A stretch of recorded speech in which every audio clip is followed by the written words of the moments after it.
আজকে আমি আমার ডাস্টবিন থেকে গুড়িয়ে আনা ভাইকে নিয়ে মেলা ঘুরতে গিয়েছি।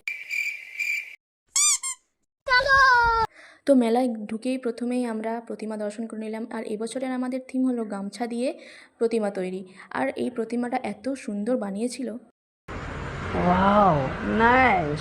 তারপর আস্তে আস্তে ভিড়ে ঠেলতে ঠেলতে আমরা মেলার মধ্যে প্রবেশ করছি। আর দেখতেই পাচ্ছ তোমরা কত ভিড় এখানে, যদিও আমরা সন্ধ্যের টাইমে এসেছিলাম। टेक्नोलॉजिया टेक्नोलॉजिया हम तो ऐसा लग रहा है दिल गार्डन गार्डन हो रहा है। बहुत मजा आ रहा है यहाँ पे। তারপর মেলা ঢোকার শুরুতেই আমরা দেখতে পেলাম কত সুন্দর সুন্দর ইউনিক ডিজাইনের কত দারুণ দারুণ জিনিস। না জানি মেলার ভেতর আরও কত কিছু চমক আমাদের জন্য অপেক্ষা করছে। কিন্তু এটা কি, মেলাতে ঢুকতে না ঢুকতে এত ভিড় চারপাশে, তোমরা দেখো শুধু ভিড়টা শুধু। ऐसा लगता है जैसे मैं किसी अनजान ग्रह की सतह पर उतर आया हूँ। यहाँ पहचान के लिए कोई चीज नहीं है और ये जगह खतरनाक है, इसीलिए लोग यहाँ भटक जाते हैं।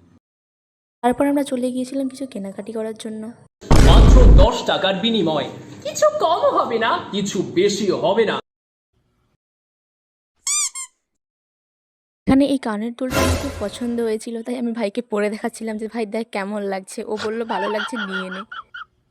তারপর ওখান থেকে কানের দুল কেনার পর আমরা আরও কিছু কেনাকাটার জন্য চলে গেলাম। এখানে বউগুলো এত সুন্দর লাগছিল, দেখেই ইচ্ছে করছিল নিয়ে নিই, কিন্তু আমার কাছে অলরেডি অনেকগুলো আছে, তাই আমি ভাবলাম যে না। আমরা মেলাতে অনেকক্ষণ ঘোরাঘুরি করেছি, তারপর ফুচকা খেয়েছি, কিন্তু ফুচকা খাওয়ার ভিডিওটা কে করে দেবে, দুজনেই যেহেতু খাচ্ছিলাম। তারপর আমরা এখানে এসেছি ঘুগনি খেতে। আর মেলায় ঘুগনি খেতে আমাদের সত্যিই খুব ভালো লাগে। তারপর খাওয়া দাওয়া করে বাড়ির জন্য কিছু জিনিসপত্র আমরা কিনেছি।